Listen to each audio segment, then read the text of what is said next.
Welcome back to the Rules Plus podcast. The Siblings Rules Project continues with discussion of the similarities and differences between the rules regarding the dyad of an illegal touch and illegally touching, the 12th dyad I've chosen to consider among rules separated at birth. My goal for the project is to consider 15 rules dyads that I find helpful in creating a better mind map to understand the neighborhoods where parallel rules live. The components of this week's dyad for study are essentially twins, the distinction between them barely discernible and perhaps even largely irrelevant. The distinction is that an illegal touch is largely determined by where and when a touch occurs, while illegally touching is largely determined by noting by whom a touch occurs. After a brief example and a look at the definition of touching, I'll discuss some play scenarios from the NCAA rules book's approved rulings, and I'll parrot some observations from the Rogers-Redding study guide.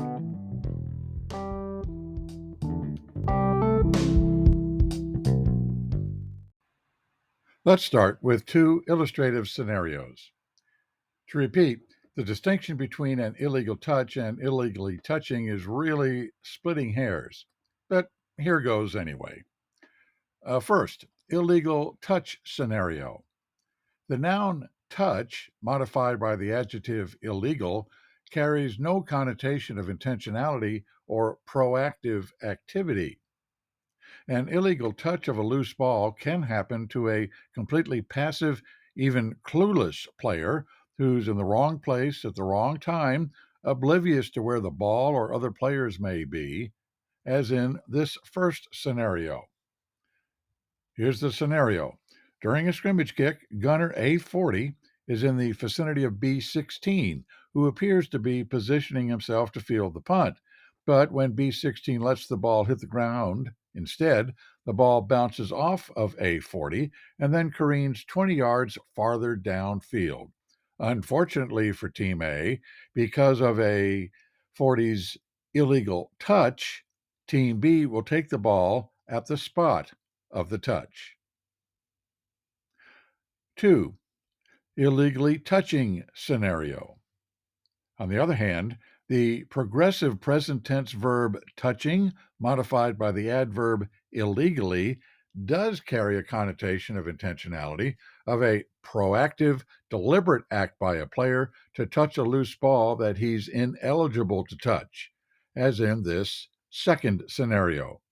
And here's that scenario. During an onside free kick, ineligible A40 attempts to recover the erratically bounding loose ball, touching it 9 yards beyond Team A's restraining line. Subsequently, A17 recovers the ball 20 yards beyond Team A's restraining line.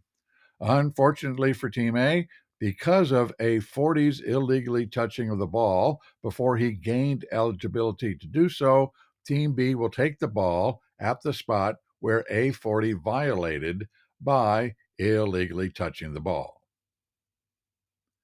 So we've seen for several dyads I've considered in previous episodes that such hair splitting over vocabulary or parts of speech matters, such as distinguishing between fumble and muff or between encroachment and offside.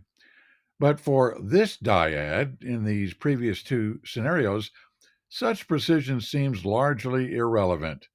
A gunner covering a punt could indeed fail in his attempt to intentionally keep a loose ball out of the end zone by batting it backward, which is legal, yet still be guilty of an illegal touch.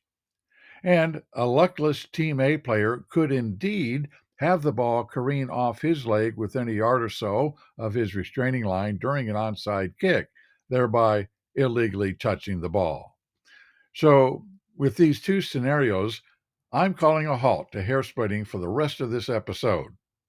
Instead, I have some scenarios from approved rulings to share and insights from the Rogers-Redding study guide to parrot for you.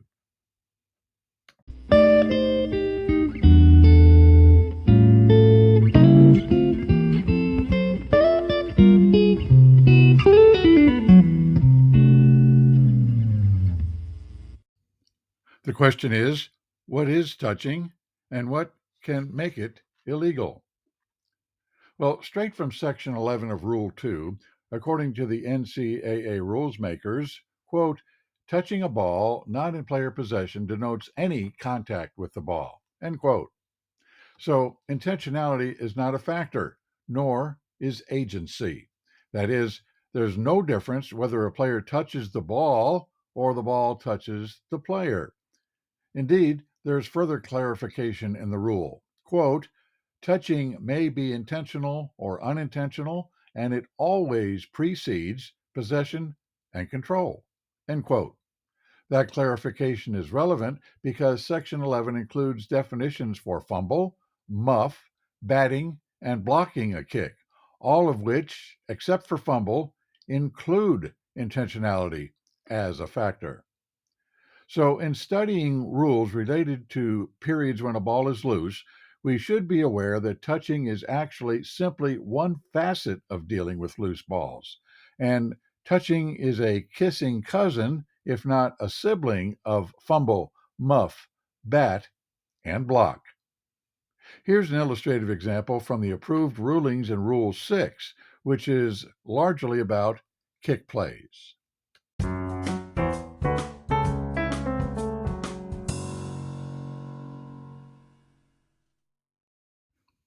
You will find the very lengthy approved ruling 613, scenario Roman 2, on page FI 32 and 33 in a section regarding free kick recovery.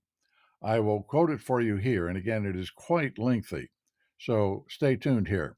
Quote, Team A executes an onside free kick at the A35. The untouched kick is at the A43 when A55 blocks B44 above the waist in the front at the A46. A28 muffs the ball at the A44, and after it rolls to the A46, A88 blocks B22 at the A42. A20 then recovers the ball at the A44. Ruling. The block by A55 is a foul, and the touching by A28 is illegal because Team A is not eligible to touch the ball since it has not gone 10 yards, nor has it been touched by Team B. The block by A88 is legal because it occurs after the ball has gone 10 yards. Team A is in legal possession of the ball when A20 recovers it at the A44. Team B has two options: decline the penalty for the illegal block and have the ball at the A44 via the illegal touching privilege, or cancel the illegal touching privilege by having Team A re-kick from the A30 after the 5-yard penalty for the block by A55.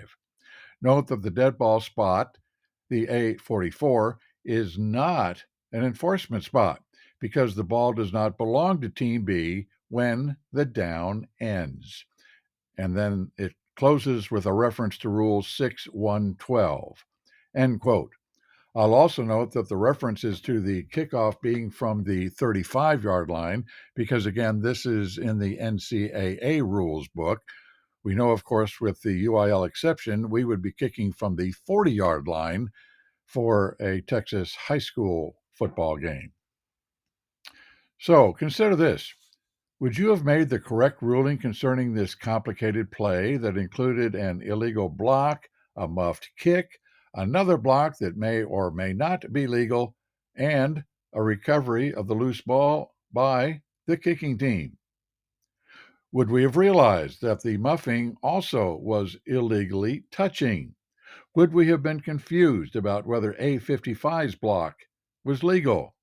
Would we have given Team B the proper options, including the option to take the ball where it was muffed, or the singular option for the penalty to be enforced from the previous spot, not from where the play ended?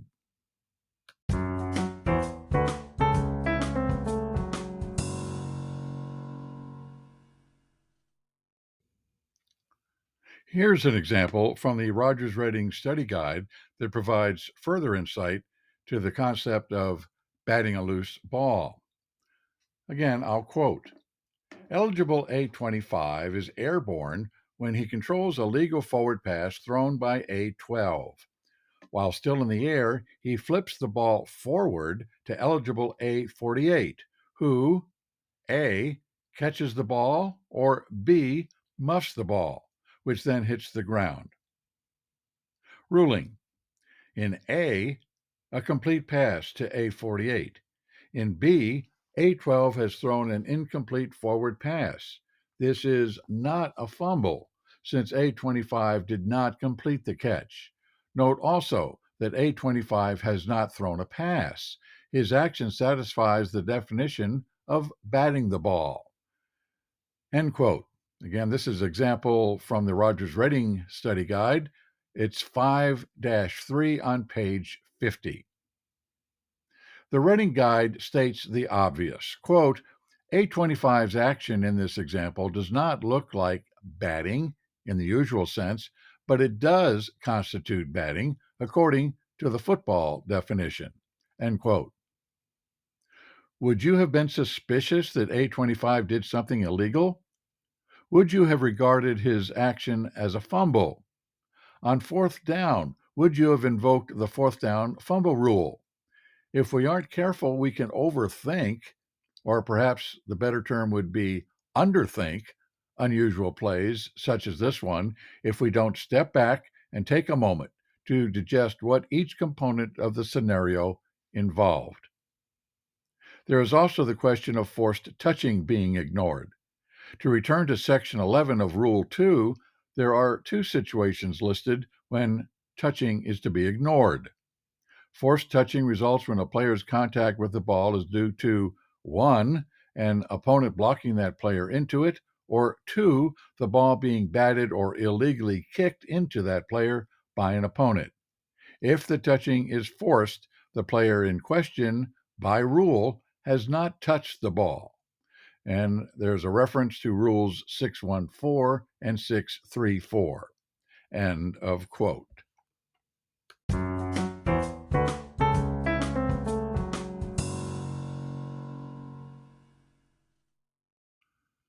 Here's another example from the Rating Study Guide that illustrates the difference between what is and what isn't forced touching. Quote, A27's untouched punt is rolling along the ground at the A43 when A21 legally blocks B33 into the ball. The ball deflects off B33 and then contacts B5 in the back of the leg. While on the ground, A26 recovers the ball at the A45. Ruling. The touching by B33 is considered forced touching, so B33 is deemed to have not touched the kick. The touching by B5 is not forced touching, and B5's touching allows Team A to recover the ball legally. And there's a reference here to approved ruling 634, play Roman numeral number 5. End quote.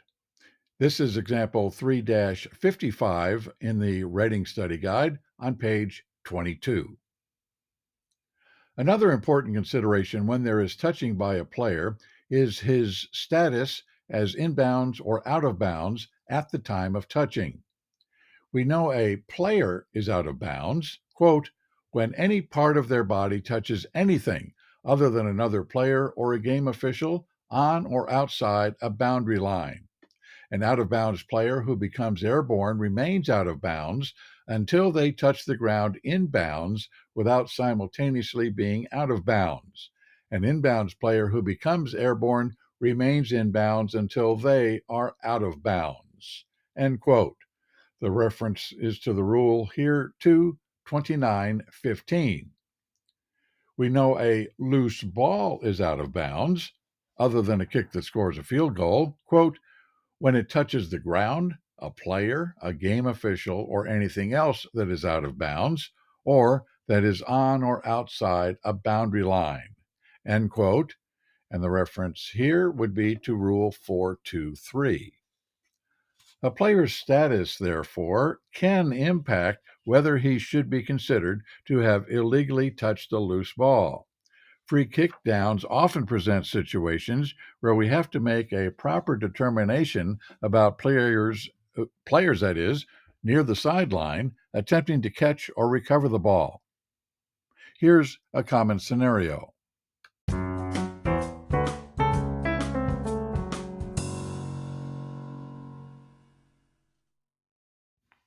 Here we go. Team A's onside kick, driven into the ground immediately so as to rebound high in the air, has traveled 9 yards beyond its restraining line when A, airborne B-31 possesses the ball and returns to the ground out of bounds.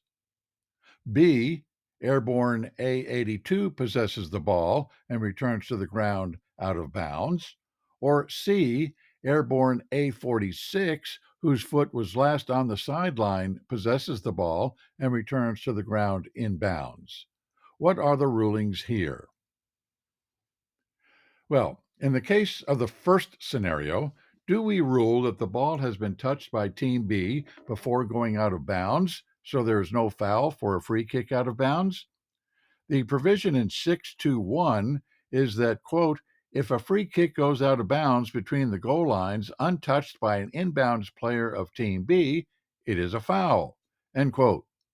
Yet, the provision in 243 is that, quote, to catch a ball means that a player secures firm control of a live ball in flight and touches the ground in bounds with any part of the body, and then maintains control of the ball, end quote.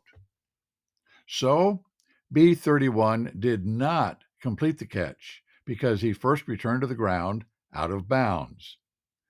We shouldn't let that second consideration confuse our thinking. Whether B-31 caught the ball is irrelevant. Only his touching of the ball while he had the status of being in bounds matters here. Indeed, there's this approved ruling for exactly this sort of play. And this is now approved ruling 622, play Roman 4, and I'll quote, free kick at the A35.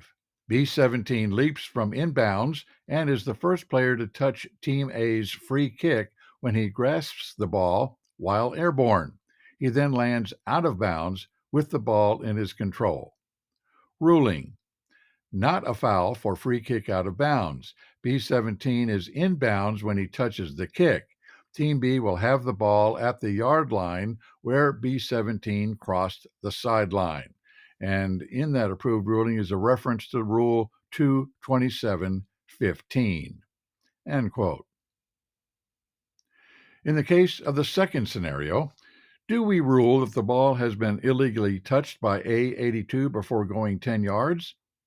In view of the first scenario, it should be clear that the failure of A-82 to complete the catch is irrelevant.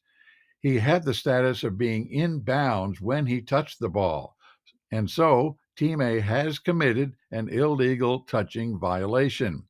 The real challenge here is to grasp what options Team B has. How many options would you say we should present for Team B to consider? If you said anything other than 4, you'd be mistaken. Here are the options, courtesy of this approved ruling. And this is approved ruling 621, Roman numeral 1. Quote, a kickoff from Team A's 35-yard line goes out of bounds untouched by Team B, and Team A has illegally touched the kick. Ruling: Team B has 4 options.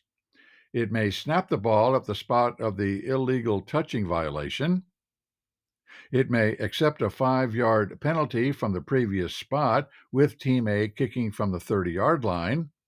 It may put the ball in play at the inbound spot on its 35-yard line, or it may put the ball in play at the inbound spot 5 yards from where the ball went out of bounds. And there's a reference here to Rule 618. End quote. In the case of the third scenario, Do we rule that A46 has illegally touched the ball, or that Team A has fouled by making a free kick out of bounds? There is no ambiguity in the provision in 423 that a loose ball is out of bounds when it touches a player who is out of bounds. And there is no ambiguity in the provision in 22915 that an out of bounds player who becomes airborne remains out of bounds until he touches the ground in bounds. So, indeed, Team A has committed a foul for a free kick out of bounds. It seems we present Team B with three options, since there has not been illegal touching by A46. Take the ball at the out of bounds spot, re-kick, or add 5 yards to the spot where the dead ball belongs to Team B. We nailed that one, right? Well, yes, but in the best rules plus tradition, I'm going to introduce a modification of this third scenario. Suppose A46 had established himself as in bounds by returning to the ground just before he caught the loose ball. What would change then?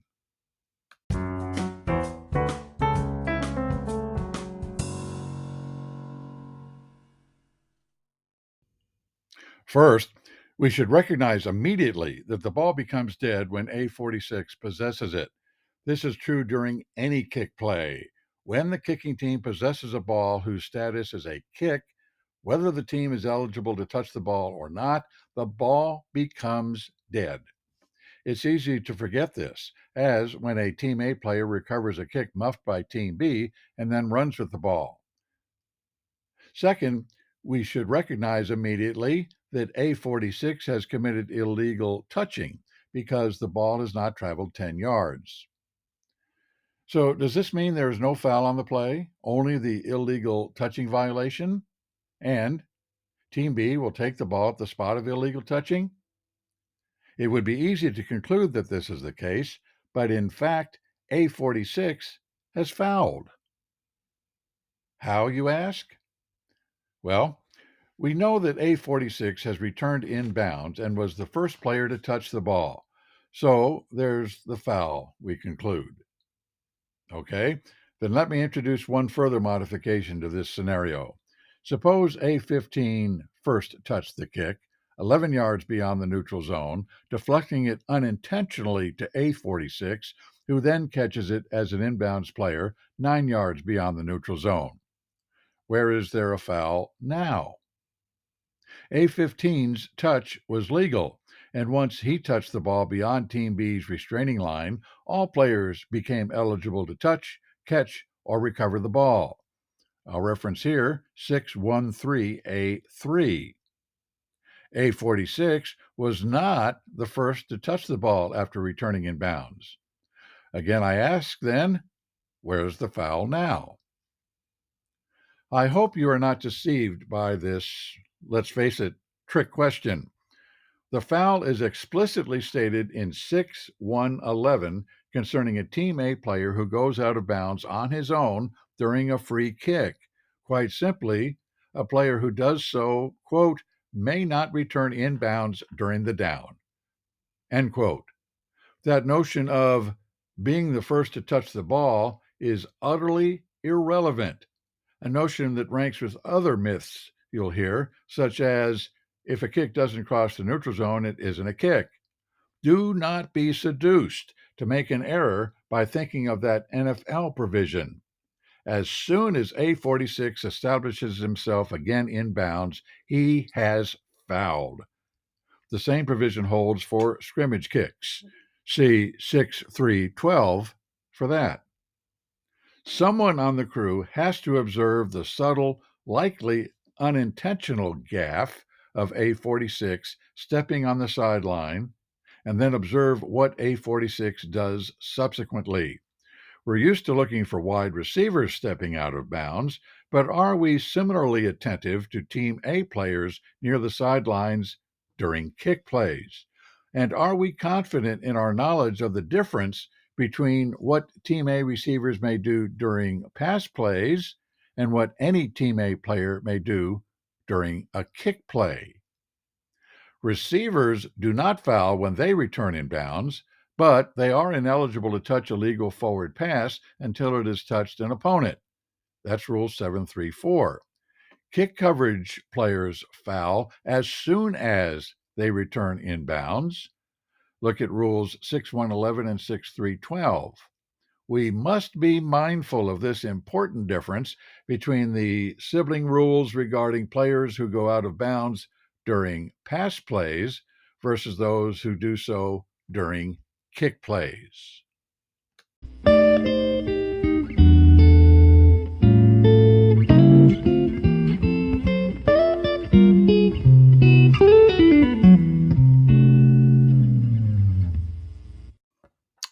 So there you have it.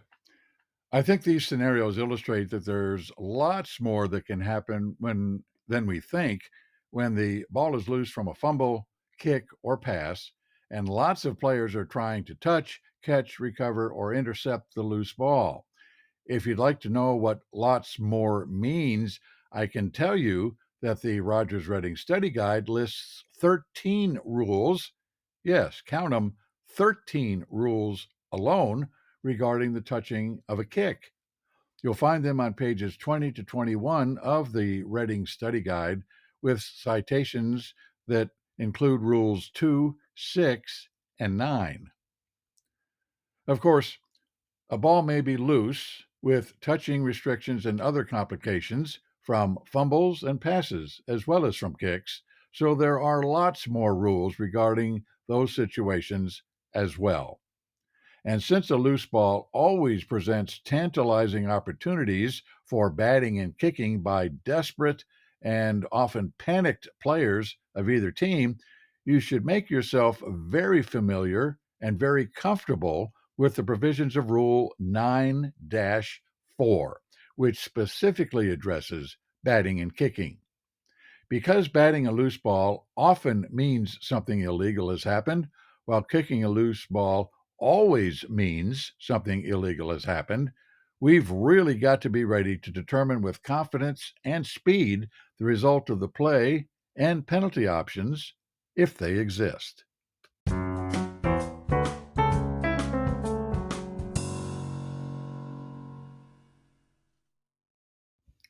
Here's just one more example to illustrate how complications can seep into determining a play's outcome when a loose ball, the sideline, and/or touching, batting, or kicking are involved. This play, too, is from the Reading Study Guide. Quote, while running near the sideline, A88A steps out of bounds on his own, or B is blocked out of bounds. From out of bounds, A88 leaps and grasps a forward pass while airborne and lands inbounds with the ball in his possession. What is the ruling? End quote. This is example 5-6 on page 50 of the Reading Study Guide. You might pause the podcast here to test yourself in handling this play. I'll wait. Okay. You might restart now. Here's the ruling. This is simply, get this, an incomplete pass. Did you overthink this? Did you distract yourself with thoughts of the sideline, forced outs, illegal touching, being the first to touch the ball, etc., etc., etc.? Here's the explanation by the Reading Study Guide, shortened by my paraphrasing.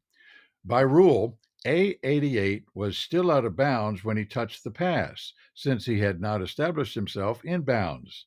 In scenario A, this is not a foul for illegal touching, since A88 was still out of bounds, and in scenario B, the fact that he was forced out of bounds has no bearing on the ruling. Who knew?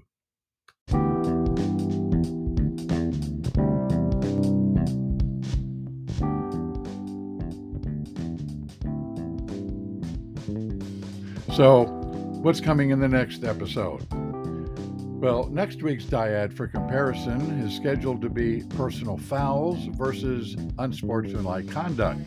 As the 6 weeks of playoffs begin in Texas high school football, the stakes are higher than ever and the stress on players and coaches is substantial. So we've got to get it right in keeping the game under control, and if it becomes necessary to call a foul, we've got to get enforcement correct and understand the consequences of how we characterize the foul.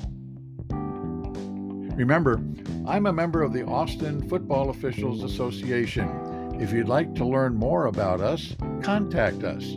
You can email us at recruiting@afoa.ws, visit our website at www.austinfootballofficials.org, or call us at 512-298-2987. Until next time, have a great week.